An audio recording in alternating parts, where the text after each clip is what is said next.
प्रणमोऽन्तर्याणम् नमो उवच्छायाणम् नमो लोये तौवसाहुणम् एसो पञ्चनमो यारो तौव पावपणासनो मङ्गलाणं च सव्वेसिं परमं हवै मङ्गलम् परमं हवै मङ्गलम् नमस्ते शान्तिनाथाय जगच्छान्तिविधायिने कृष्णकर्मोगशान्ताय शान्तये सर्वकर्मणां शान्तये सर्वकर्मणां काय सुरू करायचंय.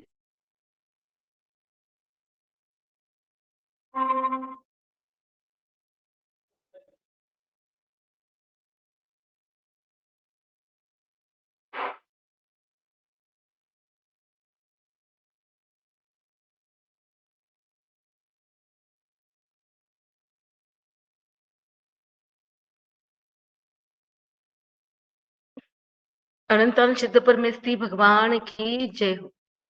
चौबीसो भगवान की जय हो. पंच परमेश्वरी भगवान की जय हो. देवादिदेव शांतिनाथ भगवान की जय हो. देवादिदेव पार्श्वनाथ भगवान की जय हो. संत शिरोमणी आचार्य गुरुवर विद्यासागर जी मामणी राज की जय हो. समस्त आचार्य संघ की जय. काल प्रभावती ताईने घेतलं होतं स्वाध्याय. त्यासंबंधी कुणाला काही सांगायचंय काय? दोन चार वाक्य काय आठवत असतील तर.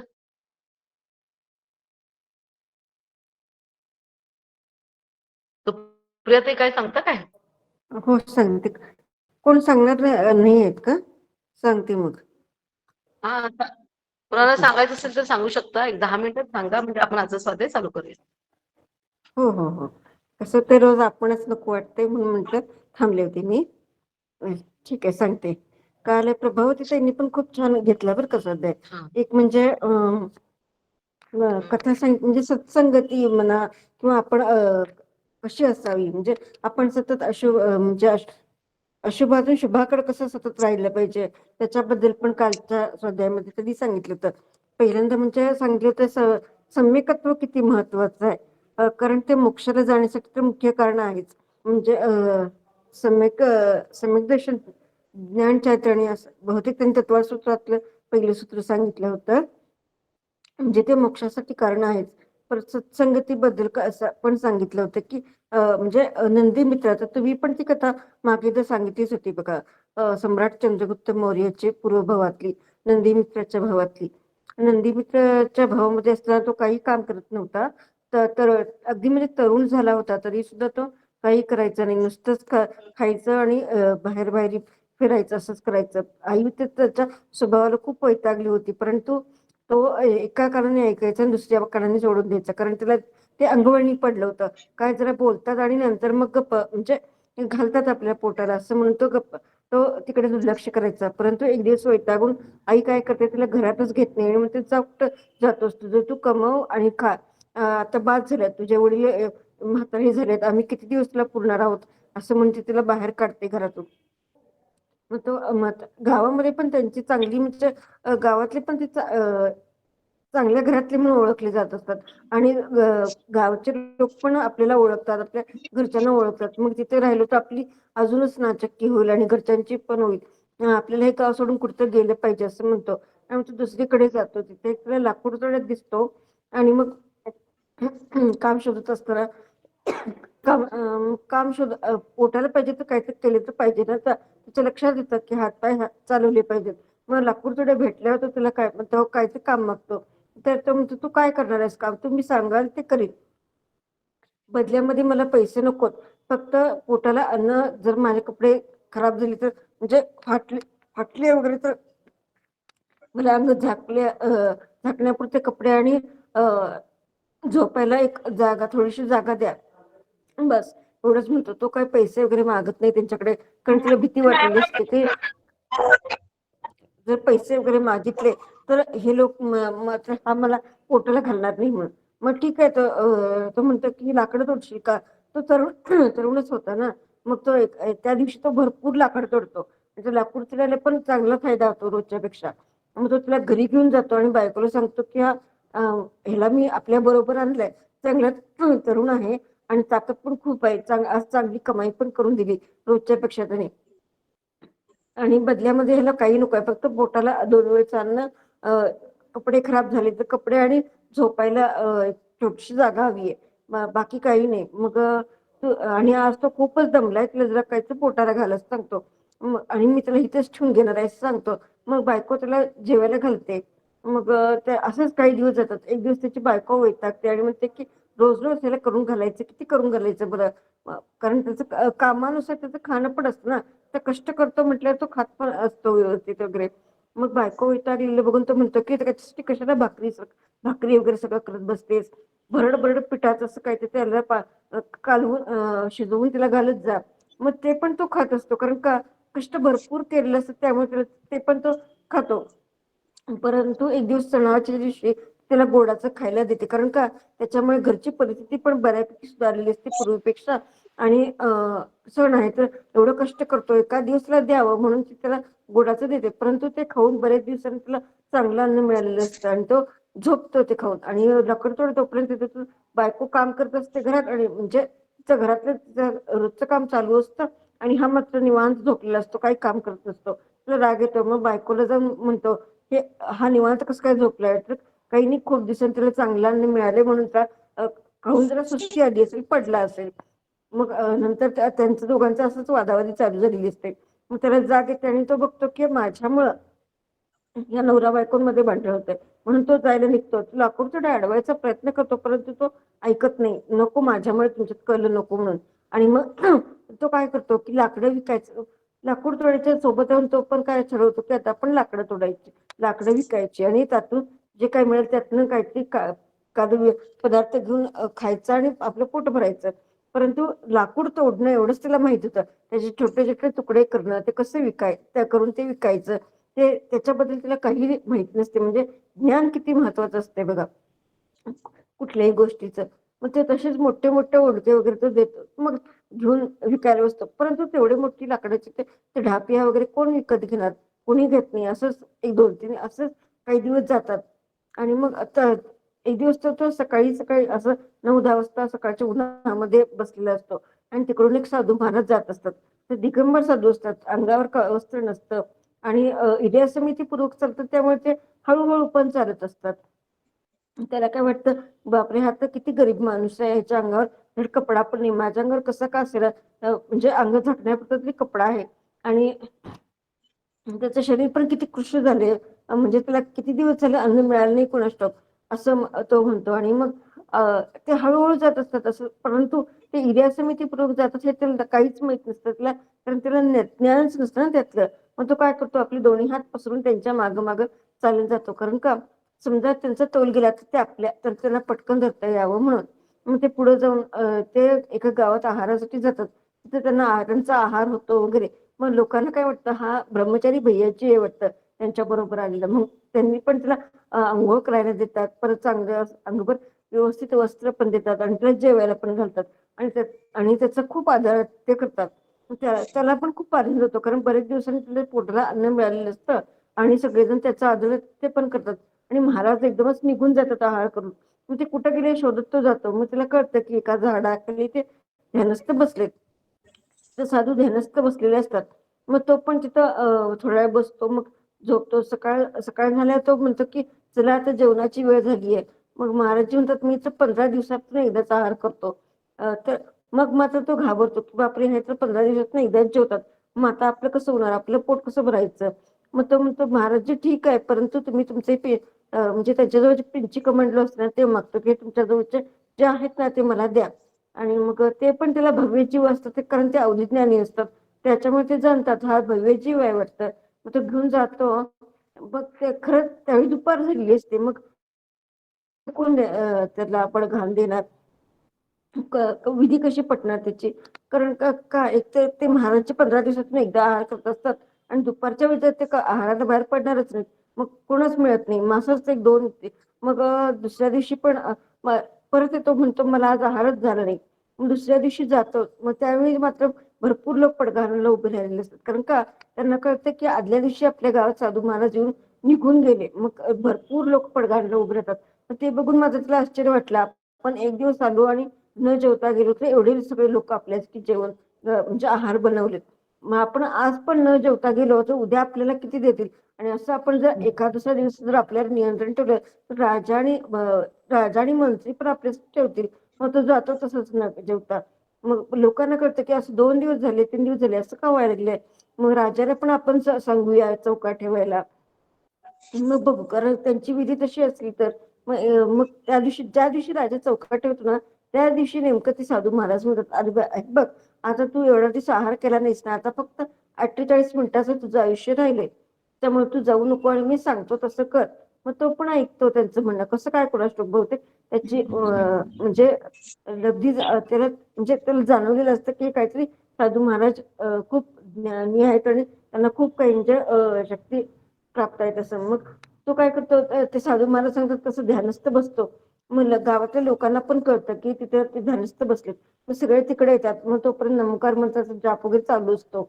मग इतर गावकरी पण नमोकार मंत्राचा जाप वगैरे करत असतात. मग त्यांच्या जवळ बसून काहीतरी स्तोत्र पाठ वाचत असतात. आणि नंतर मग तासाभरातच त्याचं देह परिवर्तन होतं.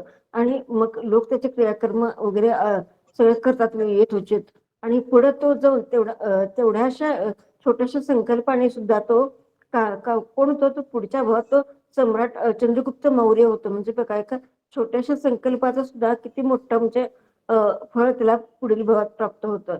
आता त्याच्याबद्दल तुम्ही पण एक सांगितलं होतं बघा प्रसंग 2 श्राविकांचं एकाच म्हणजे एकीने नियम केलेला असतो की 2च साड्या वापरेल कारण त्याचा 1.25 लाखाचा जापचा संकल्प असतो आणि ते पूर्ण होईपर्यंत.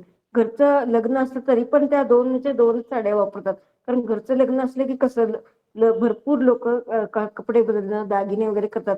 पण घरचे लोक पण त्यांना म्हणतात की काही दिवसासाठी संकल्प वाजून ठेव. परंतु त्या मानत नाही. संकल्प केलाय ना तर केलाय.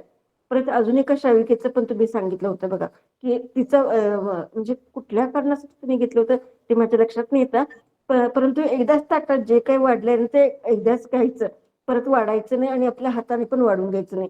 मग त्या घरच्यांनाच घरचे मग त्यांना तर माहिती होतं. परंतु बाहेर गेल्यावर कसं होतं लोक सुवाती थोडं थोडंच वाढतात ना. मग जे काही पहिल्यांदा वाढलेलं असतं तेवढंच त्या खाऊन उठायच्या. हातून उठायच्या. मग नंतर मग त्यांना एकदा विचारल्यावर त्यांनी सांगितलं की त्यांचा असा संकल्प आहे. मग नंतर मात्र त्यांना व्यवस्थित वाढलं वगैरे जाऊ लागलं. म्हणजे लोक आपल्या संकल्पात किती दृढ असतात हे याच्यावरून लक्षात येतं. परत पाण्याचं पण त्यांनी सांगितलं होतं की पाणी कसं असतं ते चिखल करायला पण कारणीभूत असतं आणि चिखल साफ करायला पण कारणीभूत असतं. तसंच आपलं मन सुद्धा आहे. आपल्या मनामध्ये चांगले पण विचार येतात आणि वाईट पण विचार येतात. तर वाईट विचार आले की आपल्याला अशुभ कर्माचाच बंध होणार आणि आपल्याला म्हणजे अशुभ कर्माचा अस्त्र होऊन पुढचे परिणाम बिघडणार आणि आपल्याला अशुभाचाच बंध होणार. आणि त्याच आपण सतत शुभ विचार केले शुभ क्रिया केल्या जसं की स्तोत्र वाचन म्हणा जप म्हणा काही नाही कळलं आपल्याला वाचन करतोय ते आपल्या लक्षात राहत नाही असं वाटलं वयोमानानुसार तर आपण त्याचा स्तोत्र वगैरेचा तर आपण त्याचा अर्थ वाचू शकतो. काय ते आपण चर्चा सुद्धा करू शकतो प्रवचन ऐकू शकतो.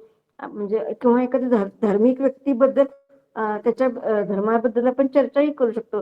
परंतु ज्यांची धर्मामध्ये रुची नाही अशा लोकांच्या सानिध्यात आपण कमीत कमी राहिलं पाहिजे. शक्यतो त्यांच्यापासून आपण लांबच राहिलं पाहिजे.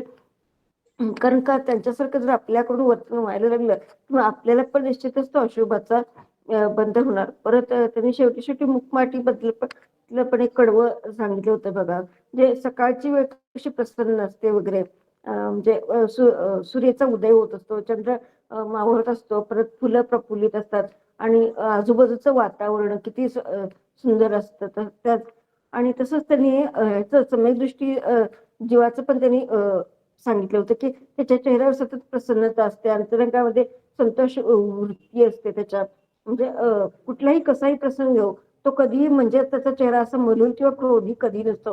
तो शांत समाधानी सगळ्यांना सांभाळून घेणारा सर्वांशी प्रेमानं वागणारा असा असतो आणि जमेल तेवढी दुसऱ्याची मदत करणं हे त्याच्या स्वभावातच असतं. परत पाण्याचा स्वभाव कसा असतो तर ते उतरणीकडे जायलेला असतो. अग्नीचा स्वभाव कसा असतो तर तो वरच्या दिशेला तो जात असतो. परत वारा कसा असं वेडावाकडा वाहत असतो. म्हणजे ते ज्या ते आपापल्या स्वभावानुसार ते ते स्थावर वगैरे जीवांचं त्यांनी सांगितलं होतं, वर्णन केलं होतं. परंतु आपल्या मनातलं अंतरंगातले विचार, आता कसं असतं दशधर्म मागं पण तुम्ही एकदा सांगितलं होतं बघा श्रद्धेमध्ये, की दशधर्म हा काय फक्त भाद्रपद मध्ये 10 दिवस पाळायचा धर्म नव्हे, तर तो आपल्या रोजच्या जीवनात आपण तो सतत वर्षभर भावला पाहिजे. तर कसं तर क्षमेचं कसं असतं, आता आपल्यापेक्षा कोणी लहान असतात घरामध्ये, मोठे असतात, नाती पण बरीच असतात आपली, मग प्रत्येकाशी तो कसा का वागेना, आपण क्षमाभाव जेवढा जमेल तेवढा यथाशक्ती येतो. ते काही सोपं नाही करत, परंतु आपण प्रयत्न करून त्याच्यावर आपण मात करू शकतो. परत मग मार्दवता म्हणजे नम्रता आपल्या स्वभावामध्ये असली पाहिजे. आता तेच परंतु हे जो करताना आर्जवपणा म्हणजे कसं तर कुटिलता, आता काय होतं की आपण वरवरच गोड बोलतो, म्हणजे शांत आहे असं दाखवतो, गोड बोलतो म्हणजे आपण नॉर्मल आहे असं दाखवतो, परंतु अंतरंगामध्ये आपले त्याच्याबद्दल चांगले वाईट विचार चाललेले असतात. परंतु ती मायाचारी झाली, मग ही मायाचारी आपण स्वतःबद्दलच करतो, हे पण आपण लक्षात ठेवलं पाहिजे. त्यामुळं ही आहार आर्जव धर्म पण आपण अंतरंगापासून पाळला पाहिजे. म्हणजे अशा प्रकारे आपण मग आपल्याला दिसून येते. अशा प्रकारे आपण दशधर्माचं पालन आपण वर्षभर सुद्धा नक्कीच करू शकतो. म्हणजे एवढंच लक्षात होतं ते. वंदना. छान सांगितलं. नाही जास्ती प्रथा लक्षात पण नव्हतं. छान सांगितलं, बाकीचं पण छान सांगितलं. हा, थँक्यू वंदना ताई. सांगण्याच्या निमित्तानं आपण लक्षात ठेवतो खरंच आहे. आणि क्षमक्षम पण वाढते आपणच आपलं, वाटते. त्यासाठी सांगायचं. आणि काल हो, कोण नसतील तर ते पण ऐकू शकतात. बरोबर आहे की. हो, काल हो, कोण पण नसतील स्वाध्यायाला तर ते पण स्वाध्याय ऐकू शकतात सारांश हो. रूपानं. हे आता फार तुम्ही जे म्हणालात ना की हम्म. क्षयक्षम वाढतो, तेच त्यांनी काल पण सांगितलं होतं बरं का. जेवढं हो. आपण धर्मामध्ये राहू तेवढं आपली बुद्धी तीक्ष्ण होते आणि ज्ञानावरून कर्माचा म्हणजे क्षय पण होतो आणि आपली म्हणजे अंतरंगातले परिणाम पण स्वच्छ राहतात. खरोखर. परवा त्यांनी पण मी सांगितलं. परवा मी तुम्हाला एक विषय सांगितले होते की नाही, हा, शास्त्र असताना विशुद्धी कशी ठेवायची असते. आणि आपण दिवसभर लघुशंका दीर्घशंकेला वगैरे गेलं असतं आणि त्या कपड्यावर शास्त्र वाचायचं नाही. विशुद्धीपूर्वक शास्त्र व्यवस्थित घेऊन कपडे चेंज करून संकल्प करून शास्त्र वाचेपर्यंत दिशाबंधन करून वगैरे हे करायचं सांगितलं होतं. आणि तसं जर केलं तरी कधी अनुभव खूप छान येतोय. तर आज एका श्राविकाचा मला फोन आला होता मगाशी.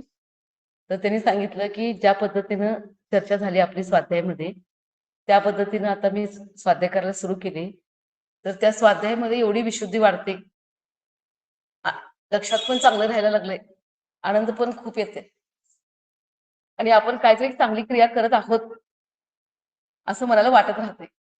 शुद्धीचे कपडे घालून आपण ज्यावेळी शास्त्र वाचतो त्यावेळेस, आणि त्यात एक विशेष प्रभावना पण होते आणि दिवसभर प्रसन्नता पण वाटते. दिवसभर प्रसन्न वाटते. खूप छान त्यांचा अनुभव शेअर केला आज संध्याकाळी फोन करून.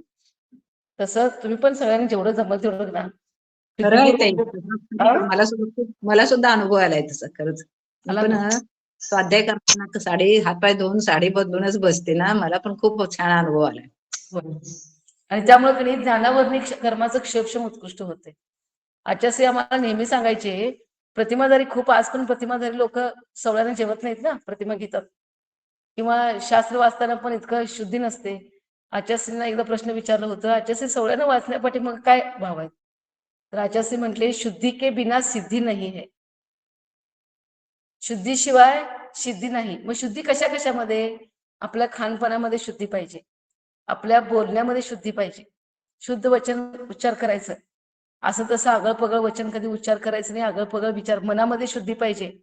आपल्या या मनातून आगळपगळ नकारात्मक विचार कधी काढायचं नाही आणि आपण व्यक्त केलेल्या नकारात्मक विचारातून आपल्या शेजारी पाजारी घरच्या लोकांना त्रास होईल असं पण कधी व्यक्त व्हायचं नाही. म्हणजे मनाची शुद्धी पाहिजे, वचनाची शुद्धी पाहिजे, कायची शुद्धी पाहिजे. वचनाची शुद्धी म्हणजे बोलण्याची शुद्धी पाहिजे.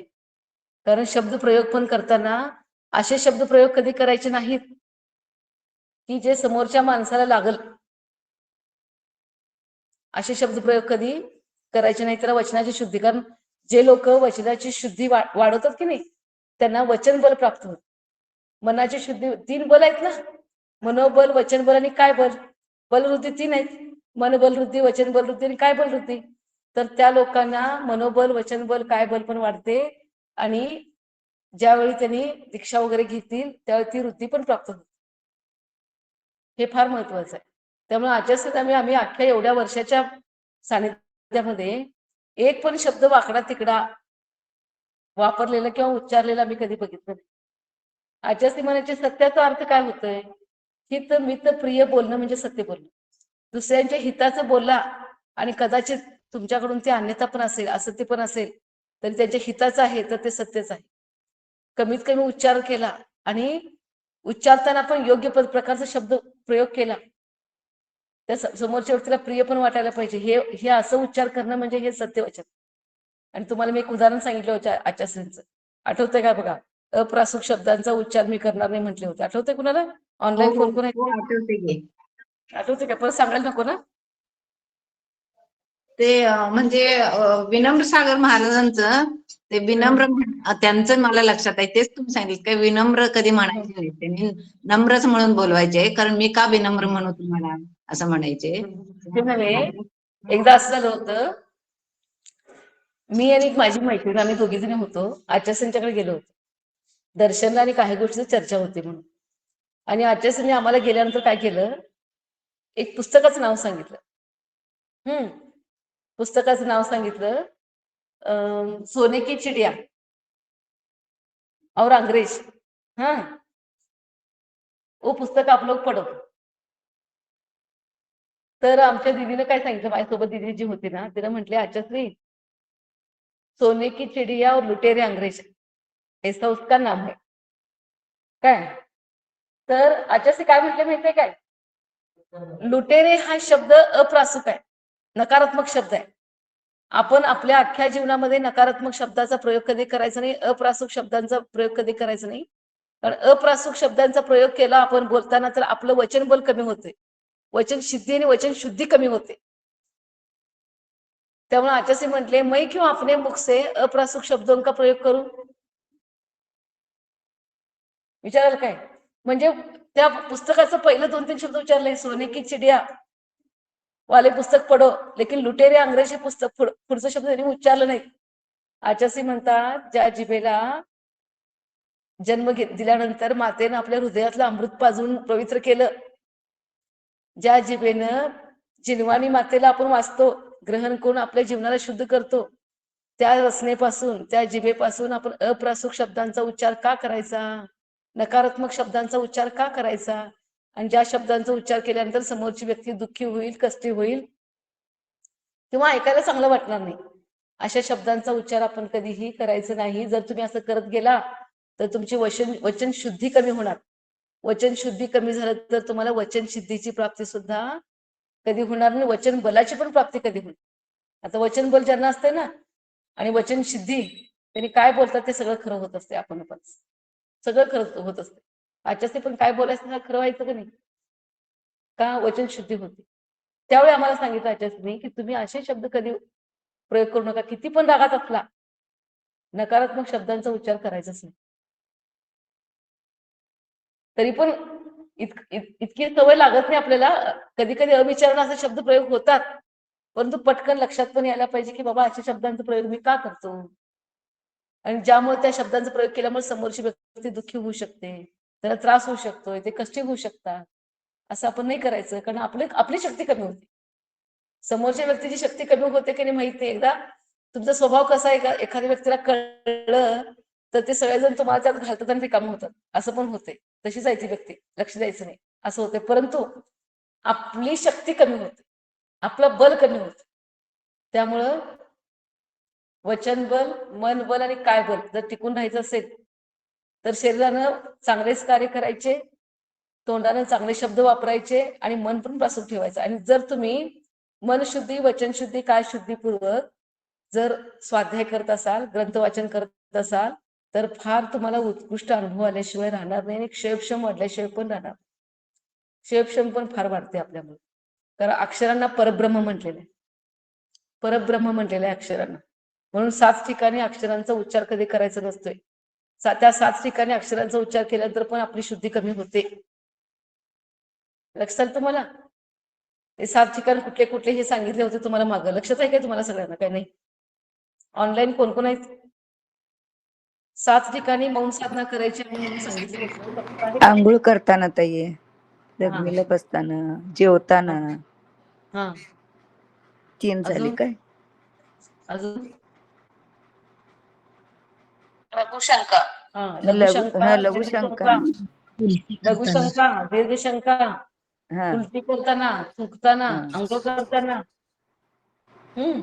अजून कोण राहिले? संसारचं हे करताना बी ते बी. संसार करताना, संसार हं. करताना. अजून एक राहिलं बघा. हं. अंघोळ करताना, भोजन करताना, लघुशंका भोजन दीर्घशंका, भोजन करताना, अंघोळ करताना, संसार करताना. काय अजून कुठलं राहिलं? बोलायचं. टॉयलेट वेगळं, लघुशन वेगळं काय? काय हा? एकच? टॉयलेट लघुशन एकच काय? काय झालं? झोपल्यानंतर पण टॉयलेटचं बोलायचं नाही. लघुशनचं एकच काय 2 धरायचं ते? 2 धरतात.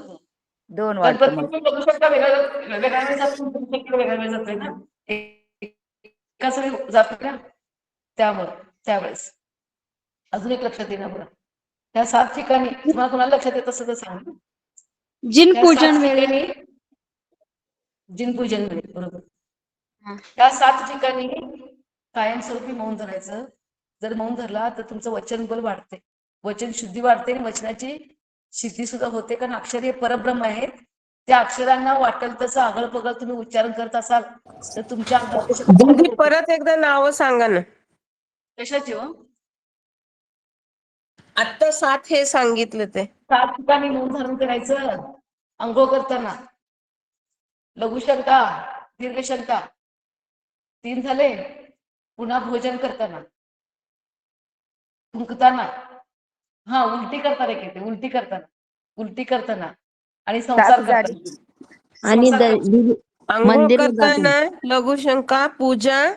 हे बघा, लघुशंका, दीर्घशंका, अंघोळ करताना, थुंकताना, उलटी करताना, भोजन करताना आणि संसार करताना. संसार करताना म्हणजे जे दाम्पत्य जीवन तुमचं आहे ना, ज्यावेळेस जे तुमचं असते त्यावेळेस मौन धरायचं.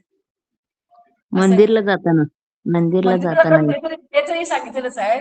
भगवंताची पूजा अर्चा करताना हे मौन पूर्वक जायचं हे तर सांगितलं. पण विशेष करून कारण भगवंताची पूजा करताना आपण काय एवढी तिकडे बोलत बसत नाही. पण संसाराच्या रोजच्या क्रियेमध्ये ह्या सगळ्या गोष्टी घडतात. अशा वेळी शब्दांचा उच्चार जर आपण करत असलो तर आपल्यातल्या शब्दांची शक्ती कमी होते, क्षम आपला कमी होते. म्हणून या 7 ठिकाणी मौन जे बाळगतात ते नेहमी स्वर्गाला जातात म्हणून सांगतात. 7 ठिकाणी मौन बाळगणारे लोक नेहमी स्वर्गाला जातात. म्हणून जेवढं पण तुम्ही शास्त्र स्वाध्याय करणार असाल, ग्रंथ घेऊन जर स्वाध्याय करत असाल, जेवढं शुद्धीपूर्वक करतील तेवढं क्षम उत्कृष्ट वाढणार आणि आपली शक्ती पण वाढणार. आणि त्यामुळं आपण हे पण लक्षात घ्यायचं, संसारामध्ये पण रोजच्या क्रिया करताना आपल्या तोंडातून आगळ पगळ शब्दांचा उच्चार व्हायला नको. नकारात्मक नेहमी एकेकांना सवय असते बघा, नकारात्मकच बोलायचं, सकारात्मक काय बोलायचंच नाही. नेहमी नकारात्मकच विचार करायचं, वाईटच विचार करायचं, चांगलं विचार करायचं नाही, चांगलं व्यक्त व्हायचं नाही. त्यामुळे काय होते माहितीये का, आपल्या शरीराची रोगप्रतिकारक शक्ती कमी होते, आपला आत्मविश्वास कमी होतोय आणि जगत असताना पण वेगळ्याच पण होते. जगण्याचा आनंदच होतो. आत्मविश्वासाची कमतरता ज्यांच्यामध्ये आहे त्यांचं जगणं हे जगणं नसतं कधीही. प्रसन्नताच नसते त्यांच्या व्यवहारामध्ये कधी पण. त्यामुळे तुमच्या व्यवहारामध्ये आणि कायम तीव्र कर्माचा बंद होतोय, कायम असाचा वेदनीय कर्माचा बंद कायम स्वरूपी होत असतो. त्यामुळे कधी पण नकारात्मक विचार करायचं नाही, नकारात्मक विचार व्यक्त व्हायचं नाही, नेहमी सकारात्मकच विचार करायचा. त्यामुळे कसं होतंय, नेहमी प्रसन्नता टिकून राहते आणि आपल्यातली रोग प्रतिकारक शक्ती वाढते. आपोआपच रोग अनेक प्रकारचे रोग कमी होतात आपल्या देहातले आणि कर्माची निर्जरा पण होते. असाता वेदनीय कर्माचं बांधणं जास्त होत नाही. नेहमी जर तुम्ही अप्रासक शब्दांचा विचार करत असाल, नकारात्मक विचार करत असाल, सारखी चिंता, सारखं संकलेश, सारखं असं केला तसं केला, किट करायचं, स्वतः पण शांत राहायचं नाही, इतरांना पण शांतीने जगू द्यायचं नाही, असं जर व्यवहार होत असतील तर समजायचं सतत तुम्ही असाता वेदनीय कर्माचं बंद करून घेत आहात आणि पुन्हा आज पण दुःखी आणि उद्या पण दुःखी. म्हणजे तुमचं दुःखाचं चक्र काय कधी संपत नाही.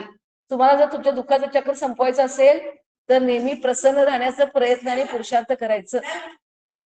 जरा हळूच हळूच बोल. लक्षात आलं? एवढं आपण करायचं. कारण ह्या छोट्या छोट्या गोष्टी आहेत, पण हे जीवन जगण्याच्या कला आहेत. यातून सुद्धा आपण कर्मनियोजन करू शकतो. कधी पण आम्ही आचार्यंच्या समोर बसून जरा मोठ्याने बोललो का नाही, आचार्य म्हणायचे मैं सुन सकता हूँ, थोडं धीरे धीरे बोल ना. हा, मैं सुन सकता हूँ असं म्हणायचे. आणि म्हणायचे 2 वाक्य बोलून जर काम संपत असेल तर 10 वाक्य बोलू शकते का वाया घालून? 10 वाक्य बोलून तुम्ही शक्ती वाया घालू नका. 2 वाक्याने काम संपते, 2च वाक्य बोलायचं.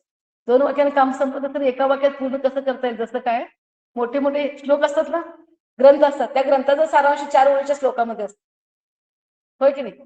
तर तुमचं बोलणं सुद्धा सारांश रूपातच असायला पाहिजे. समोरच्या व्यक्तीला चिंतन करायला लावा तुम्ही, असा शब्द उच्चार करा. पण एवढं फापट पसारा विस्तार करायचं नाही की समोरची व्यक्ती तुमचं ऐकून ऐकून कंटाळत. मग ह्यामुळे की नाही आपलं बल कमी होते, वचन बल कमी होते, मनोबल पण कमी होतं आणि काय बल पण त्यामुळे कमी होते. हे बल वाढवायचं असेल तर आपण जेवढं स्वतःला सांभाळतो आणि स्वतःला संयमित ठेवतो तेवढं आपण स्वतःमध्ये प्रतिकार शक्ती पण वाढवतो आणि आपण आनंदी पण जीवन जगू शकतो. आणि आपल्या सानिध्यामध्ये इतर लोक पण आनंदित होतात. जर तुमच्या व्यवहारानं तुमच्या सोबतची लोक जर दुःखी होत असतील तर तुमचं जगणं हे जगणं नसतं बरं काय. आणि अहिंसात्मक जगणं म्हणायचं नाही त्याला. तुमचं जगणं नेहमी अहिंसात्मक असायला पाहिजे. अहिंसात्मक जगणं म्हणजे काय? तुमच्या सानिध्यामध्ये जे पण असतील लोक तर तुमच्या असल्यामुळे त्यांना समाधानच वाटायला पाहिजे. तुमच्या असल्यामुळं त्यांना समाधानच वाटायला पाहिजे. हा, त्यांच्या सानिध्यात राहिल्यानंतर किती प्रसन्न वाटतंय बघा आपल्याला, किती छान वाटतंय, किती सकारात्मक वाटतंय, असं वाटायला पाहिजे. अशा पद्धतीने तुमचं व्यक्त होणं, बोलणं, उठणं, बसणं असायला पाहिजे. तर तुम्ही खरे धर्मात्मा. तसं तर कुठला धर्मात्मा? फक्त मंदिरला आलं म्हणून धर्मात्मा होते? नाही होत. हे सगळं शिकायला पाहिजे, हे लक्षात घ्यायचं. आता दानशास्त्रामध्ये काय सांगतात बघा. श्रद्धा का फल, श्रद्धेचं फल काय असते? निर्दोष सम्यक दर्शन व चारित्र को धारण करने वाले भव्य की अनेक बाधाओं को भी दूर कर ग्रामीण देवताएं, जल देवताएं व वन देवताएं एवं मनुष्यगण रक्षण करते हैं. इसलिए हे भव्य जिन धर्म में विशिष्ट भक्ति को करे. काय म्हणतात? जे सम्यक दृष्टी आहेत, निर्दोष सम्यक दृष्टी, फक्त सम्यक दृष्टी म्हणायचं नाही, निर्दोष सम्यक दृष्टी. निर्दोष सम्यक दृष्टी कोण? जे 25 दोषानं रहित आहेत, 8 प्रकारचे गर्व ज्यांच्यात नाहीत, 8 प्रकारचे शंकाधिक दोष ज्यांच्यात नाहीत, 6 अनायतन ज्यांच्यात नाहीत आणि 3 मूढता ज्यांच्यात नाही. हे 25 प्रकारचे सम्यक्त्वाचे दोष आहेत. 25 प्रकारच्या दोषानं रहित अशा निर्दोष सम्यक्त्वाचं पालन करणारे गृहस्थ कोण पण असतील आणि अनुव्रते असतील किंवा गृहस्थ असतील तरी पण त्यांच्या पद्धतीने ते चारित्र्य पाळतात, ते पण निर्दोष. आता अविरत सम्यक दृष्टी कसा? देवपूजा, गुरुपासनी, स्वाध्याय, संयम, तप, दान उत्कृष्ट पाळू शकतो की निर्दोष. हे अविरत सम्यक दृष्टी असतील तर. आणि अनुव्रती काय करू शकतात? 12 व्रतांचं निर्दोष पालन करणार, की त्यांचं निर्दोष चारित्र्य झालं. आणि महाव्रतींचं त्यांचे पण 12 तप आहेत, 28 मूलगुण असतील, जे पण त्यांच्या मूलगुणांचं पालन उत्कृष्ट करतात, तपस्या उत्कृष्ट करतात, त्यांचं उत्कृष्ट चारित्र्य म्हणजे सम्यक चारित्र्याचं परिपूर्ण पालन करतात. अशा सगळ्या लोकांना जर त्यांना कधी आयुष्यात संकट आलं असेल, कोणती बाधा निर्माण झाली असेल, जर ते गावात असतील तर ते ग्रामदेवता त्यांचं रक्षण केल्याशिवाय राहत, ग्रामदेवता रक्षण केल्याशिवाय राहत नाही. जर ते वनात असतील तर वनदेवता त्यांचं रक्षण केल्याशिवाय राहत नाही. आणि जे पाण्यात असतील तर जलदेवता सुद्धा त्यांचं रक्षण केल्याशिवाय राहत नाही.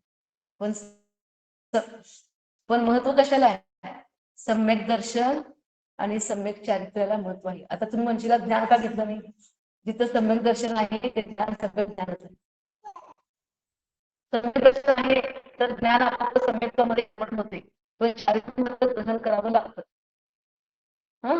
म्हणजे ज्यांच्याकडे हे तिन्ही पण आहेत की नाही त्यांना त्यांच्या कुठल्या पण कष्टामध्ये ग्रामदेवता, वनदेवता, जलदेवता सहाय्यक असतात. जलदेवता कुणाचं रक्षण केलं होतं? जलदेवतांनी कुणाचं रक्षण केलं होतं, कुणाच्या चारित्र्याचं रक्षण केलं होतं आठवतं का तुला?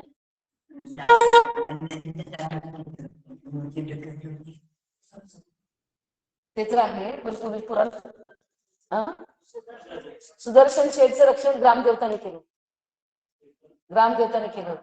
रयन मंजुषाचं रक्षण श्रीपाल राजाची पत्नी रयन मंजुषा तिचं रक्षण जलदेवताने केलं. आणि अंजनाचं रक्षण कोण केलं होतं? वन देवताने केलं होतं अंजनाचं रक्षण. रयन मंजुषा, कारण रयन मंजुषा अतिशय सुंदर होती, राजाची पत्नी रयन मंजुषा. व्यापारला गेला होता आणि तिथं वाटेतच तिचं लग्न झालं. तो जहाजात पत्नीला घेऊन गेला होता आणि तो धवलसेठ असतो ना, धवलसेठ, तो तिला बघून आसक्त होतो आणि काय करतो, श्रीपाल राजाला कडे समुद्रामध्ये ढकलून देतो आणि तिच्यावर अत्याचार करायचा प्रयत्न करतो, म्हणजे अतिक्रमण करायचा प्रयत्न करतो. पण ती खूपच विरोध करते, खूप विरोध करते आणि नमोकार मंत्र निरंतर नमोकार मंत्र म्हणायला सुरू करते.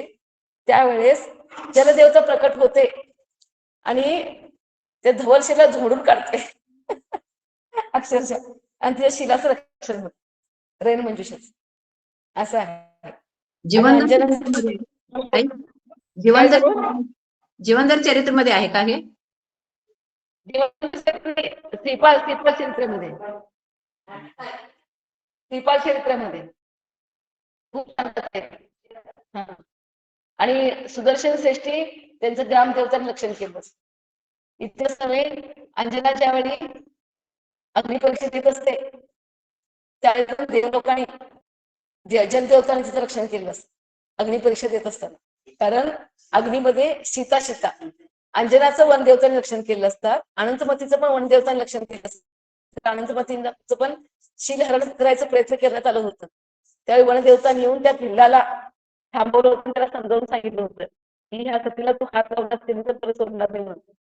म्हणजे ह्या कथा आहेत का ज्यांचं सम्यक पण उत्कृष्ट आहे, ज्यांचं चारित्र्य पण उत्कृष्ट आहे, जे शीलवान आहेत. शीलाचं विशेष महत्व आहे, शीलवान आहेत. आता तुम्ही शील म्हणजे फक्त ब्रह्मचर्य असं घेशील तसं नाहीये, ब्रह्मचर्य तर आहेच, पण जे लग्न करून सुद्धा स्वदार संतोष व्रताचं उत्कृष्ट पालन करतात ते सुद्धा शीलवानच आहेत, हे आपण लक्षात घ्यायचं. असे म्हणायचे या पंचम कालामध्ये सुद्धा शीलाचा महिमा एवढा उत्कृष्ट आहे. आकाशात तर मेघ दाखले असते, आकाशात मेघ दाखले असते की आता एवढं पाऊस पडायचं थांबा तर ते मेघराज सुद्धा तुमचं ऐकणार. एवढं ह्या पंचम कालामध्ये सुद्धा शीलाचा उत्कृष्ट महिमा आहे. खूप अनुभव यायचं की आचार्यांच्या ह्याला विहारच्या वेळी किती कडक नसायचं, परंतु एकदम अचानक असं ढग दाटून यायचे आणि आचार्यांचा विहार एकदम सरळ व्हायचं. असं खूप अनुभव येते. म्हणजे चारित्र्याचा महिमा असतोय, तपश्चर्याचा महिमा असतोय. ह्या सगळ्या देवता चारित्र्य संपन्न व्यक्तीला मदत करतातच, हे फार महत्वाचं. म्हणून आपण सुद्धा जेवढं जमल तेवढं जास्तीत जास्त आपलं मनुष्याईचं सार्थक करायचं असेल आणि मनुष्याईचं मूल्य करायचं असेल तर तेवढं जमल तेवढं जास्तीत जास्त आपण मनबल, वचनबल, कायबल यांचं रक्षण करायचं, शुद्धीपूर्वक त्याचा वापर करायचा, आपलं शील चारित्र्य उत्कृष्ट ठेवायचा प्रयत्न करायचं. म्हणजे लोक तरी आपलं रक्षण करतीलच, परंतु समजा त्या ठिकाणी कोण नसतील अशा काही घटना, तुम्हाला खायच्या देवता दिसणार नाहीत, पण अशा काही घटना तुमच्या आयुष्यात घडतील की त्या प्रतिकूल परिस्थितीतून आपणच तुमचं आपोआप रक्षण झाल्याशिवाय राहत नाही. हे महत्वाचं आहे. जिस प्रकार वीर राजा अपने नगर को घेरे हुए शत्रु राजा वो उसकी सेना के योद्धाओं को गाली नहीं दिया करता है. काय म्हटलं बघा, जिस प्रकार वीर राजा अपने नगर को घेरे हुए शत्रु राजा वो उसकी सेना को योद्धाओं को गाली नहीं दिया करता है. बघा, वीर असतो तो शत्रु, उल्टा उनकी वीरता को देखकर प्रशंसा करता है. उसी प्रकार सबको अपने आत्मा को न्याय वृत्ति की ओर ले जाना चाहिए.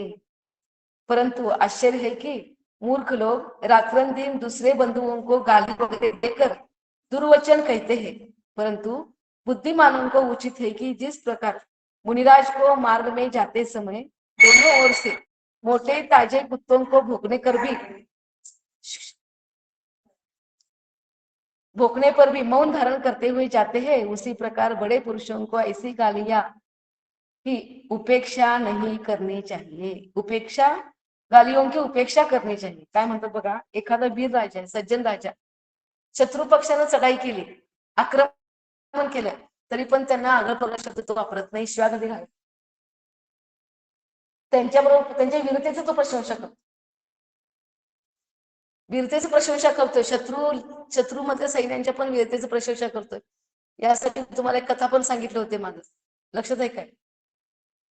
आहे काय बघा, कुठली कथा सांगितली होते? एका राजाच्या मुलाला शिरछेदन केलं होतं शत्रूने, आणि त्या राजाला सन्मानपूर्वक आणायला लावलं राजाने, शत्रू राजाने. लक्षात आहे? ते नाही, ते मधुराजाची गोष्ट. एक कथा सांगितले होते, म्हणजे गर्भवती महिलांनी पण ऐकण्यासारखी ती कथा आहे, आपण पण सगळ्यांनी लक्षात ठेवण्यासारखी ती कथा आहे. एक राजा असतो आणि आक्रमण केलं असतं. त्यांचा एक 16-17 वर्षाचा मुलगा नुकतंच की नाही गुरुकुल मधून शिक्षण पूर्ण करून आलेला असतो. 18 वर्षाचा असेल फार तर. खूप वीर योद्धा असतो तो फार. आणि राजाला ज्यावेळी युद्धावर जायची वेळ आली, त्यावेळी तो मुलगा म्हणतोय की मला 18 वर्षापासून तुम्ही गुरुकुलमध्ये ठेवला शिकवायला, आणि आता ही संधी आलेली आहे की माझं पराक्रम गाजवण्याचं, आणि तुम्ही वृद्ध होऊन लढायला जायचं नाही. वृद्ध होऊन तुम्ही लढायला जायचं नाही, मी जाणार लढायला आणि मी जिंकून येणार म्हणून सांगतो तो मुलगा. आणि तो जातो लढायला. जाताना आई वडिलांचा आशीर्वाद घेतो आणि आपल्या सैन्याला घेऊन जातो. अतिशय पराक्रमी मुलगा तो, अजिबात कुणाला हरतच नसतोय. आणि त्या शत्रूच्या लोकांनी काय केलं माहितीये का? छल केलं आणि पाठीमागून वार केला आणि त्याचं शिरच्छेदन केलं. मुंडकं उडवलं त्याचं. मुंडकं उडवल्यानंतर सुद्धा तो असं तलवार फिरवत होता, असं तलवार खाली कोसळेपर्यंत असं तलवार फिरवत होता, एक व्यक्ती जवळ जाऊ शकत नव्हती. कारण तो आधीपासून कधी न्यायपूर्ण लढाई करत होता. आता हे छल करून पाठीमागनं केलं, जे लक्षात आलं, मुंडकं उडवताना लक्षात आलं काय, तो असं की आजूबाजूला एक ही व्यक्ती फिरकू शकत नव्हती. असं तलवार तो फिरवल्यानंतर तो खाली पडला आणि गेला आणि त्या सैन्याने राजाला जाऊन सांगितलं की राजन, आम्ही जिंकलो. कसं जिंकला विचारलं तर असं असं घडलं. तर आधी राजाने काय केलं माहित आहे? आधी ज्यांनी त्या मुलग्याबरोबर छल केलं होतं, मायाचारी करून त्याला मारलं, त्या लोकांना पकडायला लावलं, जरी त्याचे सैनिक असले तरी पण. कारण तुम्ही नीती सोडून युद्ध केलात, नीती सोडून युद्ध केलात, म्हणून त्या लोकांना पकडून आधी त्यांनी बंदिवासात घातलं चुकीचं,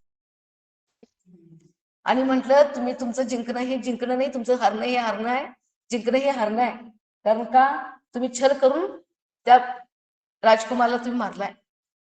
तर बाकीचे मंत्रीगण म्हटले, आता कसं पण झालंय आणि आपण जिंकलोय ना, तर शत्रू राजावर आपण ती गादी आपण ताब्यात घ्यायला पाहिजे. तर राजा फार नीतिवान असतोय. राजा म्हणतो तसं नाहीये, त्या राजाला तुम्ही सन्मानपूर्वक माझ्यासोबत समोर घेऊन, सन्मानपूर्वक त्याला साखळदंड घालायचं नाही, त्याला अपमानित करायचं नाही, ओढून ताणून आणायचं नाही, सन्मानपूर्वक माझ्या राज्यात त्याला घेऊन यायचं, माझ्यासमोर घेऊन यायचं. आणि जातात मंत्रीगण सगळे, सैनिक जातात, मंत्रीगणांना पाठवतात आणि जाऊन सगळी वस्तू सांगतात, माफी मागतात, म्हणतात की तुमचा पुत्र आमच्याकडून मारला गेलाय, आम्हाला तुम्ही क्षमा करा, पण आता तुमच्या राजावर आमचा अधिकार आहे आणि आमच्या राजाने तुम्हाला सन्मानपूर्वक घेऊन यायला सांगितलं. आणि सन्मानपूर्वक त्याला घेऊन जातात. आणि ते राजा आल्यानंतर, समोरचा राजा आल्यानंतर हा राजा सुद्धा आपल्या आसनावरनं उठून स्वागत करतो, क्षमा पण मागतो, माझ्या सैन्याने तुमच्यावर चुकीचा व्यवहार केला, क्षमा पण मागतो, आणि आदरपूर्वक त्याला आसन पण देतो विराजमान, आणि म्हणतो तुमची काय सेवा आता करायची, कारण आम्ही तर हरलोय, माझा पुत्र गेला, आता मला राज्यामध्ये स्वारस्य काय राहिलेलं नाहीये, तुम्ही घ्या ताब्यात आणि तुमचं काय करायचं सांग. तर राजा म्हटलात, माझ्या एका आदेशाचं तुम्ही पालन करायचं, माझ्या एका आदेशाचं तुम्ही पालन करायचं. काय करायचं? तर मी माझ्या नगरातल्या उत्तमोत्तम कन्यांचं लग्न मी तुमच्याशी करणार, उत्तमोत्तम कन्यांचं लग्न मी तुमच्याशी करणार, आणि तुम्ही अशा उत्कृष्ट पराक्रमी बाळाला जन्म द्यायचं. हेच माझ्यासाठी खूप मोठं कार्य तुमच्यासाठी, तुमच्याकडे, आणि तो माझा आदेश आहे तुमच्यासाठी. हा राजा त्या राजाला तर तो राजा काय म्हटला माहित आहे, राजन हे काय शक्य नाही, हे काय शक्य नाही की तुमच्या राज्यातल्या उत्तम उत्तम कन्यांशी माझं लग्न केलं आणि इतका दिलो, हे कधी शक्य होणार नाही. तर असं कसं, माझ्या राज्यामध्ये काय उत्तम उत्तम कन्या नाहीयेत, वय पण झालं असतं ना याचं, वय असून पण अगदी तरुण कन्यांचं लग्न करून देतो म्हणालाय ना, मग असं असं कसं तुम्ही म्हणताय. माझ्या राज्यामध्ये सौंदर्यवती कन्या आहेत, एकापेक्षा एक हुशार आहेत, शिक्षित आहेत, गुरुकुलमध्ये शिकलेले आहेत. तर तो राजा खूप छान उत्तर देतो. तो म्हणतो, हे बघा, त्यावेळी त्या मुलाला जन्म द्यायचं होतं, त्यावेळी कमीत कमी 6 महिन्यापर्यंत आम्ही ब्रह्मचर्य व्रत पाळलं पती पत्नीने. हे शास्त्रात सांगितलंय. आदिपुराणमध्ये 52 क्रिया, ज्या गर्भधारणेच्या 52 क्रिया सांगितल्यात ना, त्यामध्ये सांगितलंय. कमीत कमी 6 महिने ब्रह्मचर्य पालन केल्यानंतर बीज शुद्धी करतात. बीज शुद्धी आणि पिंड शुद्धी म्हणतात त्याला, ते करतात. 6 महिन्याचं ब्रह्मचर्य पाळल्यानंतर एक विशेष दिवस बघितला जातोय, विशेष मुहूर्त बघितला जातोय, आणि त्या दोघांची शुद्धी केली जाते. आणि शुद्धीपूर्वक म्हणजे त्यांचा जो कक्ष असतोय ना, त्या कक्षाचं, म्हणजे जर त्यांना वैरागी पुत्र पाहिजे असेल तर तिथं सगळं साधू संतांचे म्हणजे वैराग्यमय चित्र लावले जातात. आणि जर उत्कृष्ट योद्धा पाहिजे असेल तर ते युद्धाचे मोटिवेशन असे सगळे चित्र त्या कक्षामध्ये लावले असतात. आणि ते विशेष मुहूर्त बघून, विशेष दिवस बघून त्या ठिकाणी मग ज्या पद्धतीने गर्भधारणेची क्रिया व्हायला पाहिजे त्या पद्धतीने ते केली जाते. नंतर गर्भधारणा झाल्यानंतर बाळ ज्यावेळी अंगावर पिते, अंगावर जोपर्यंत बाळ पिणार असते तोपर्यंत पती पत्नी ब्रह्मचर्य व्रताचं पालन करतात. कारण अंगावर बाळ पित असताना जर ते अब्रह्मचर्य राहिले तर त्यांच्या मनातले विकार त्या दुधावाटे त्या बाळाच्या देहामध्ये जाणार आणि तो सुद्धा विकृत होऊ शकतो, किंवा तरुणपणी तो स्वतःवर संयम ठेवू शकत नाही, त्याच्या मनात अवेळी अविचार येऊ शकतात. म्हणजे ह्या सगळ्या क्रिया मी उत्कृष्ट पाळलेल्या आहेत. परंतु झालं कसं म्हणतो, बाळ माझ्या पाळण्यात होता, पाळण्यात खेळत होता आणि त्याची राणी त्याला झुलवत होती. आणि हा राजा गेला आणि राणीच्या शेजारी राहिला. राणीच्या शेजारी राहिला, चिकटून राणीच्या शेजारी राहिल्यानंतर तो 3-4 महिन्याचं बाळ असते ना पाळण्यातलं, ते लगेच तोंड फिरून तिकडे होत. त्याला कळलं, तिकडे तोंड केला तो बाळ पाळण्यातला. पती पत्नी एका ठिकाणी राहिलेत, आई वडील एका ठिकाणी राहिलेत म्हणून. आणि तो आपण एकत्र राहिलोय हे आपल्या बाळाला आवडलं नाही, आपल्या बाळाला आवडलं नाही. आता इथून पुढं बाळासमोर आपण भाऊ आणि बहीण, पती पत्नी नाही, तुम्ही तशाच पद्धतीने माझ्याबरोबर व्यवहार करायचा. जोपर्यंत अंगावर पित नाही तोपर्यंत तरी तुम्ही माझ्या आजूबाजूला पण फिरकायचं नाही. पण त्याचं दूध बंद झाल्यानंतर सुद्धा त्याच्या समोर आपण भाऊ आणि बहीण अशा पद्धतीने आपला व्यवहार असायला पाहिजे. कारण आपण दोघं एकत्र राहिलेलं आपल्या बाळाला आवडलं नाही म्हणून तो तोंड फिरवला. आता आई वडिलांपासून जर बाळ तोंड फिरवत असेल त्याच्यापेक्षा दुसरा आपला हार कशात आहे, कशातच नाहीये. त्यामुळे त्याला उत्तम संस्कारित करायचं आहे आपल्याला, त्याला वीर योद्धा तर करायचा आहे, पण पुढं जाऊन तो त्याचं आयुष्य कल्याण करून घेण्यासाठी त्याला वैरागी मार्गावर पण आपल्याला लावायचं आहे. त्यामुळे अशा पद्धतीने आपला व्यवहार असायला पाहिजे. म्हणून पत्नी त्याला समजावून सांगते आणि तिथून पुढं त्यांचा व्यवहार पण तसाच असतो. मग हा राजा म्हटला, अशी माझी पत्नी होती की तिच्या शेजारी जाऊन राहिलो आणि म्हणून बाळ तोंड फिरवलं पाळण्यातलं, म्हणून ती मला भावासारखं मानायला सुरू केली. तर अशी कन्या तुमच्या राज्यामध्ये आहे काय म्हणून तो विचारला. अशी कन्या तुमच्या राज्यामध्ये आहे काय, अशी कन्या तुमच्या राज्यामध्ये असणं मला काय शक्य वाटत नाही. त्यामुळे तुम्ही माझं राज्य घ्या, मी दीक्षा घ्यायला जातो. मला काय परत संसारात पडायचं नाही आणि मुलाबाळांना जन्म पण घालायचं नाही. एकच तो माझा पुत्र असा होता पराक्रमी की तो जमिनीला कोसळेपर्यंत केला. त्यातून काय सांगायचं आहे की प्रत्येक संसारिक क्रिया सुद्धा शुद्धीपूर्वक केल्यानंतर काय काय घडतं, लक्षात काय काय घडते. म्हणून मग हिचं काय सांगतो बघा, ज्या प्रकारे शत्रूला सुद्धा जर वीर योद्धा असेल तर तो प्रशंसनीय शब्द उच्चारतो, पण त्याला शिक्षा देत नाही, त्याला आगळपगळ शब्द वापरत नाही, शिव्या घालत नाही, शाप देत नाही. अशा पद्धतीनं आपला सुद्धा व्यवहार प्रत्येक व्यक्तीबरोबर असायला पाहिजे. आपल्याकडे सुद्धा न्यायवृत्ती पाहिजे. कमवताना, जगताना, बोलताना, उठताना, बसताना नीती आणि न्याय सोडून काय करायचं? नीती आणि न्याय सोडून काही सुद्धा करायचं नाही. परंतु आश्चर्य असं आहे, या पंचमकालामध्ये असे पण काही मूळ लोक आहेत की जे आपल्या घरातल्या बंधूंना वाटेल तसं बोलतात, दुर्वचन बोलतात, आपल्या पत्नीबरोबर वचनपूर्वक व्यवहार करतात, मुलांबरोबर दुर्वचनपूर्वक व्यवहार करतात आणि स्वतः बुद्धिभ्रष्ट होतात. संक्लेश परिणामानं असाता वेदने कर्माचं बंद करतात. म्हणून म्हणतात, परंतु बुद्धिमान लोकांना हे सूचित आहे की समजा मुनिराज के मार्ग में जाते समय दोनों ओर से, कसं मुनिराज चालले असले आणि दोन्हीकडनं पण त्यांचं दिगंबरत्व बघून जर कुत्री भुकत असतील तर मुनिराज काय त्यांना हे करतात काय? पाठीमुगं वळून शिव्या घालतात? त्या कुत्र्यानं काय बोलतात? नाव ठेवतात? नाही ठेव, पुढे निघून जातात. होय की नाही? तसं बुद्धिमान असं करायला पाहिजे, कोण काय बोलतात ते बोलू देत. हत्ती जातो आणि श्वान भुंकतो. हत्तीला काय फरक पडतोय काय? आता हत्ती आणि श्वान यांचंच का उदाहरण घेतलं? मांजर आणि श्वानाचं का उदाहरण घेतलं नाही? दुसऱ्या माणूस आणि श्वानाचं का उदाहरण घेतलं नाही? कारण हत्तीमध्ये जे गुण आहेत ते माणसामध्ये पण नाहीत. म्हणून का? हत्ती मोठा आहे, पराक्रमी आहे, त्या हत्तीमध्ये गंभीरता असते. तो छोट्या मोठ्या गोष्टीला पर्वा कधी करत नाही. हत्ती की नाही छोट्या मोठ्या संकटांवर पर्वा कधी करत नाही. असं सहजपणे लात घालतो किंवा सोंडेने असं बाजूला करतो, निघून जातो. बलवान असतो. फक्त बलवान म्हणजे काहीच बलवान नाही, मनानं पण तो बलवान असतो.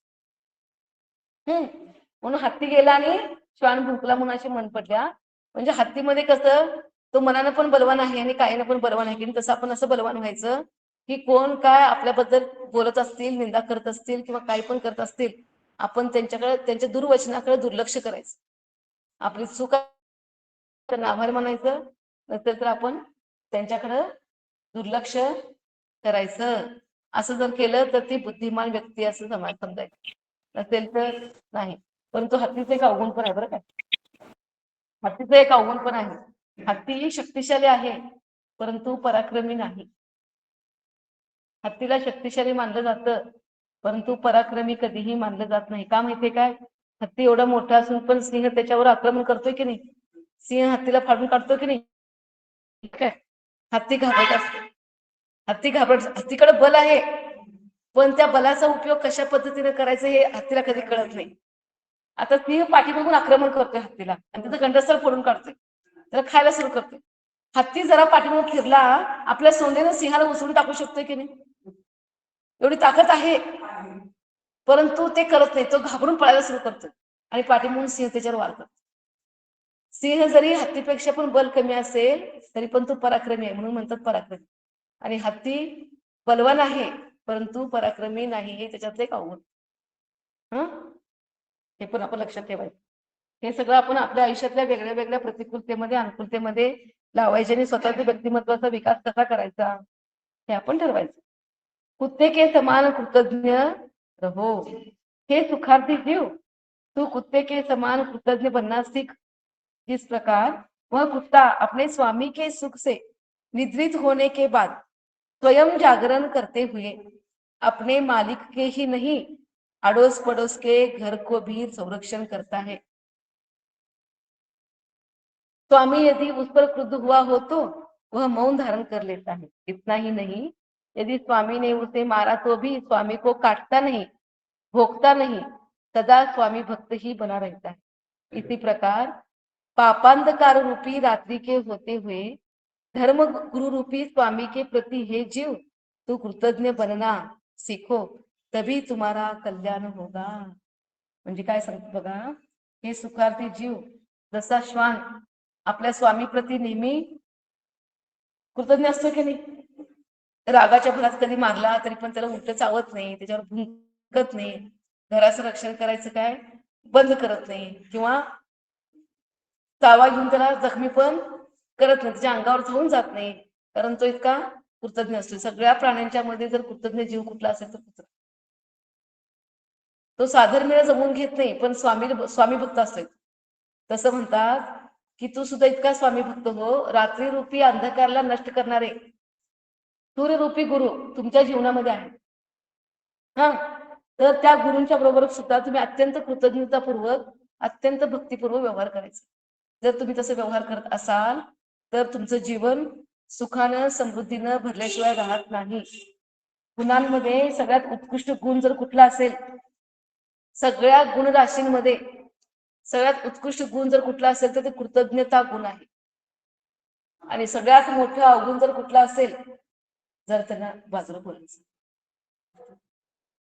सगळ्यात मोठं अवगुण जर कुठला असेल तर कृतज्ञता सगळ्यात मोठं अवगुण आहे. कृतज्ञता सगळ्यात मोठं अवगुण आणि कृतज्ञता सगळ्यात मोठं गुण. गुणांचा राजा जर कोण असेल तर कृतज्ञता, आणि अवगुणांचा राजा कोण असेल तर कृतज्ञता. आचार्य तर नेहमी म्हणायचे, कोण कोण व्यक्ती तुमच्यावर 10 वेळा अपकार केला असेल, 10 वेळा अपकार केला असेल अख्ख्या आयुष्यामध्ये, आणि एकदा पण तुमच्यावर उपकार केला असेल तर 10 वेळा केलेला अपकार सगळं विसरायचं आणि ठेवायचं आणि नेहमी त्या व्यक्तीच्या प्रति कृतज्ञ राहायचं. अशा कृतज्ञ व्यक्तीला मोक्ष फार जवळ आहे. कृतज्ञ व्यक्तींना मोक्ष फार जवळ, त्यांना सगळ्या प्रकारची सुख समृद्धी प्राप्त होते. त्यांच्या आयुष्यात कधी कुठल्या बाधा येत नाहीत, आणि येत असतील तरी पण संकटातून परिहार होण्याचं शक्ती पण आपोआपच त्यांच्यामध्ये येत असते. आणि कृतज्ञ व्यक्तीच्या पासून मोक्ष कोसो लांब आहे, हे शब्द आचार्यांचे. कृतज्ञ व्यक्ति के जीवन में मोक्ष कोसो दूर रहता है. वो मोक्ष की अभिलाषा नहीं करना चाहिए, अपेक्षा ही नहीं करना चाहिए, और उनको कोई सुख भी कभी नहीं मिलता. कृतज्ञ व्यक्ती. त्यामुळे किती पण कोण काय केलं असलं, 10 वेळा जर कोण तुमच्याशी चूक केले असते आणि एकदा पण उपकार केला असते, तर एकदा उपकार केला आठवायचं आणि त्यांच्याशी प्रसन्न राहायचं. 10 वेळा अपकार केलं होतं हे लक्षात ठेवायचं नाही, क्षमा करून टाकायचं. नाही की ज्या क्षमा भावनेमुळे आपल्या अंगातले अनेक प्रकारचे रोग सुद्धा दूर होतात. अनेक प्रकारचे रोग दूर होतात. काल परवा एक पुस्तक मिळालं होतं ऑनलाईन वाचायला. 4 स्टेजचा कॅन्सरचा व्यक्ती सुद्धा कसा रिव्हर्स होऊ शकतो. 4 स्टेजचा कॅन्सर झाला व्यक्ती सुद्धा रिव्हर्स कॅन्सर होऊन कसा तो पूर्ण बरा होतो. तर त्याचे पूर्ण चॅप्टर, निम्म पुस्तक क्षमा भावनेवरच दिलं होतं. क्षमेवरच, की त्यांनी औषध उपचार तर करत होते, परंतु कमीत कमी 2 तास रोज, की आपल्या बरोबर कोण कोण चुका केल्या असतील ह्या भावात, मागच्या भावात, त्या सगळ्यांना उत्कृष्ट क्षमा करायचं आणि सगळ्यांची क्षमा मागायची.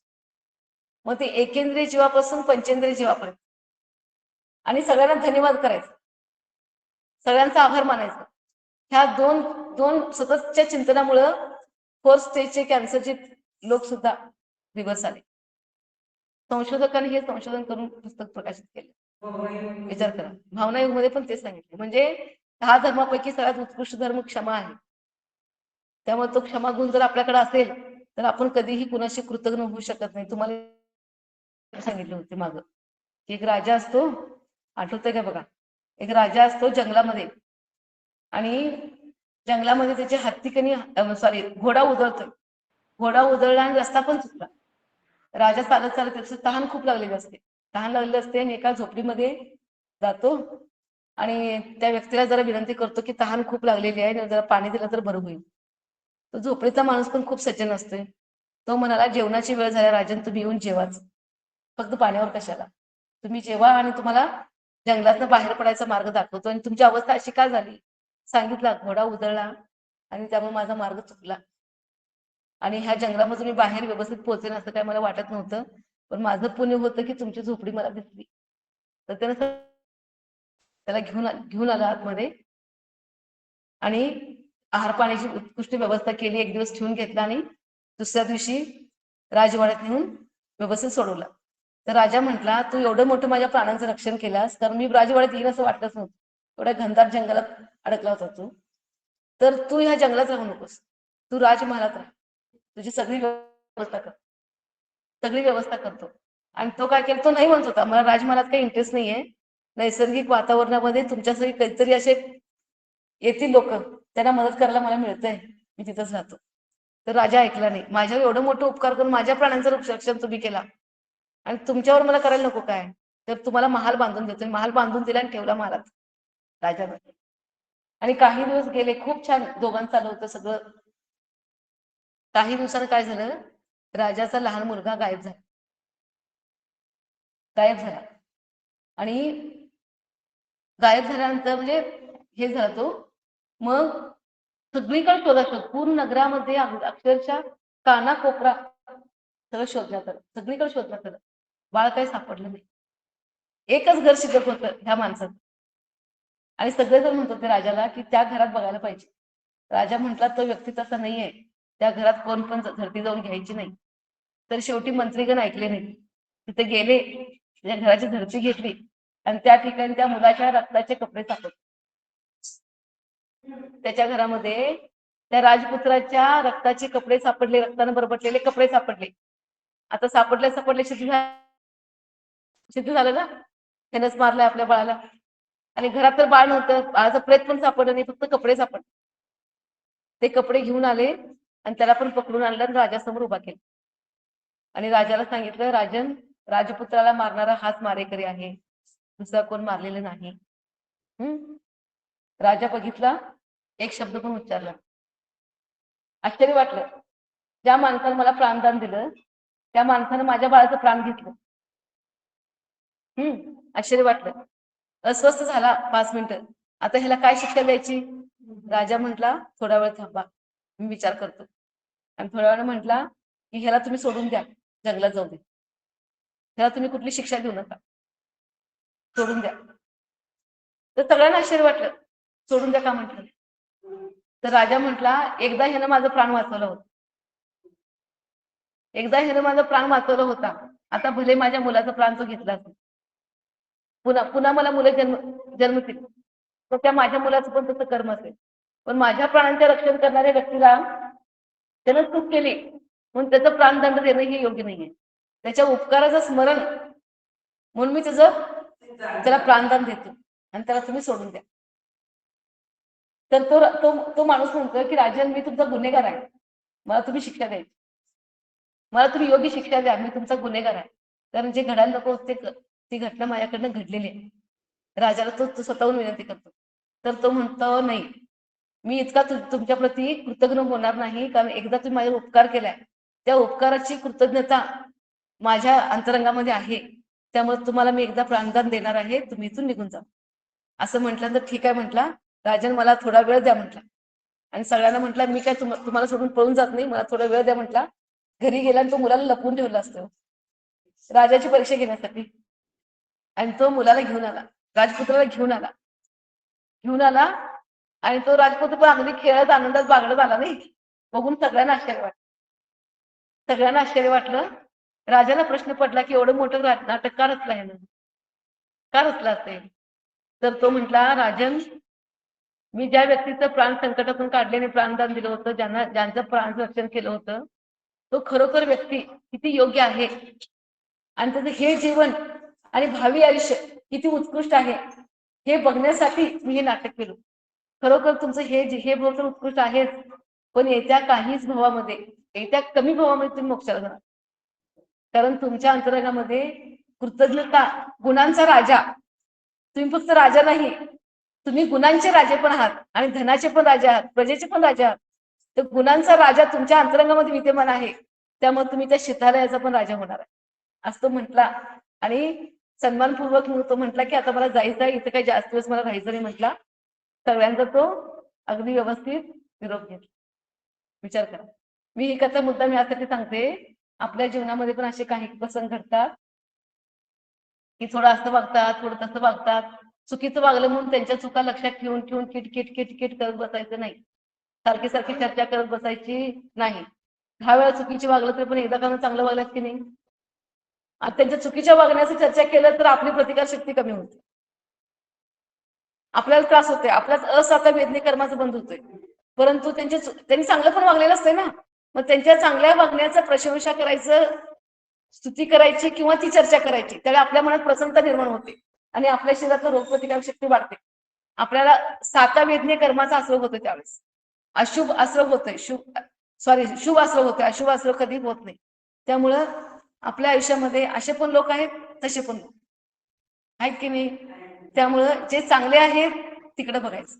अर्धा ग्लास भरलेला पण आहे, परंतु अर्धा ग्लास रिकामा आहे, एकच ग्लास आहे, अर्ध पाणी आहे.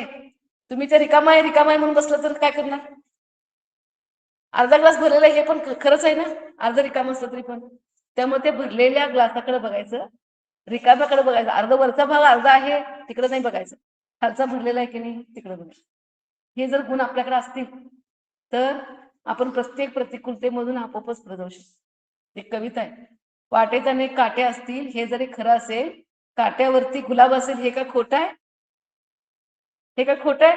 काट्यावर गुलाब पण आहे की, पण ज्यांना गुलाबाचं सौंदर्य दिसणार त्यांनी काट्याकडे बघणार नाहीत, ते गुलाब घेणार आणि आपल्या हाताजवळ ठेवणार. कारण का, त्या गुलाबाचं सौंदर्य बघायला, काट्याकडे बघत नाहीत. रखरखत्या वाळवंटामध्ये झुळझुळणारा ओयासिस पण असतो, हे काय खोटं आहे? वाळवंट आहे हो खूप मोठं, पण एखादा ओयासिस पण भेटणार की एवढ्या मोठ्या वाळवंटामध्ये. मग वाटेत अनेक काटे असतात, पण त्या काट्यावर एखादं का होईना फुल तुम्हाला भेटणार ना. तसे आयुष्यामध्ये अतिशय प्रतिकूलता व्यक्त करणारे पण लोक असतील तुमच्या, पण एखादं तरी अनुकूल व्यक्ती भेटणार की. मग ते 10 प्रतिकूल व्यक्ती भेटली म्हणून त्यांची निंदा करण्यापेक्षा एखादा अनुकूल व्यक्ती भेटलाय त्याचं प्रशंसा केलं तर काय वाईट? ते आठवण करून स्वतःला प्रसन्न मानून कशावर? मग ते तेव्हाच करू शकताय तुम्ही जेव्हा तुम्ही सकारात्मक स्वतः असाल. स्वतः सकारात्मक असाल तर घडतंय, नसेल तर काही घडत नाही. ओम नमः.